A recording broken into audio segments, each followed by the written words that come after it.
ಮತ್ತೊಂದು ಏನೋ ಅನಾಹುತ ಆಯ್ತಪ್ಪ ಅಂತಂದ್ರೆ ಮತ್ತು ಸಮಾಜದಲ್ಲಿ ಬೆಂಕಿ ಹತ್ತಲಿಕ್ಕೆ ಶುರುನ ಒಬ್ಬರೊಬ್ಬರು ನೋಡಿ ವಿರೋಧ ಮಾಡಿ ಬದುಕುವಂಥದ್ದು, ಕೊಲ್ಲು ಹಿಡಿ ಬಡಿಯ ಕಡಿ ಇವೆಲ್ಲ ಯಾಕ್ರಿ?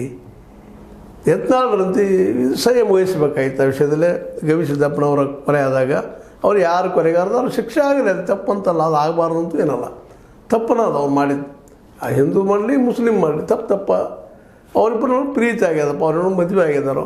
ಇವತ್ತೇನೋ ಒಬ್ಬ ಹಿಂದೂ ಹುಡುಗ ಅದನ್ನು ಮುಸ್ಲಿಮ್ ಹೋದ್ರು, ನಾಳೆ ಮುಸ್ಲಿಮ್ ಹುಡುಗ ಆದ್ರೆ ಹಿಂದೂ ಹುಡುಗರು ಕೊಲ್ಲುವಂಥ ಪ್ರಸಂಗ ಬೆಳಗೋದು ಹೋದ್ರೆ ಸಮಾಜ ನೆಮ್ಮದಿಯಿಂದ ಉಳಿದೆ ಹಂಗೆ ಅಂತ. ಇಂಥದಕ್ಕೊಂದು ತಡೆ ಯಾಕೆ ತರಬಾರ್ದು ನಮ್ಮ ನಾಯಕರಿದ್ದಂಥವರು? ಅದರಲ್ಲೂ ಈ ನಮ್ಮ ಯತ್ನಾಳಂತ ಮೇಲ್ಮೇಲಿಂತ ಹೇಳ್ತಾನೆ ಇರ್ತಿರ್ತಾರೆ, ಏನಾದರೂ ಒಂದು ಅವಾಂತರಗಳನ್ನು ಮಾಡ್ತಾನೆ ಇರ್ತಿರ್ತಾರೆ. ಇವತ್ತು ಅವ್ರಿಗೆ ವಿರೋಧ ಅಲ್ಲಲ್ಲಿ ವ್ಯಕ್ತ ಆದಾಗ ಇನ್ನೊಂದು ದೊಡ್ಡ ಕಾರಣ ಅಂದ್ರೆ ಪಾರ್ಟಿಯಿಂದ ಅವ್ರು ಹೊರಗೆ ಹಾಕಿದ್ದಕ್ಕಾಗೆ ಇವ್ರ ಬಗ್ಗೆ ಮೊದಲಿನ ಒಂದು ಭಯ ಆಯ್ತಾರೆ. ಒಂದು ಪಾರ್ಟಿ ಬಂದಿರ್ತದಪ್ಪ ಅನ್ನೋಂಥ ಭಯ ಆಯ್ತಲ್ಲ, ಇವತ್ತಿಲ್ಲ ಅವ್ರಿಗೆ. ಈ ಒಂದು ವಿಷಯದಲ್ಲಿ ಮುಂದೆ ಹೋಗುವಂಥವ್ರಿಗೆ ಅದನ್ನು ನಾವು ಗಮನಿಸ್ಬೇಕಾಗ್ಯದ. ಹೇಳಿದಾಗ ಎಲ್ಲ ತಾವು ಉಳಿಬೇಕು, ನಮ್ಮ ಸಮಾಜ ಉಳಿಬೇಕು ಅಂತ ಹೇಳಿಕೆ ಕೊಡಬೇಕು.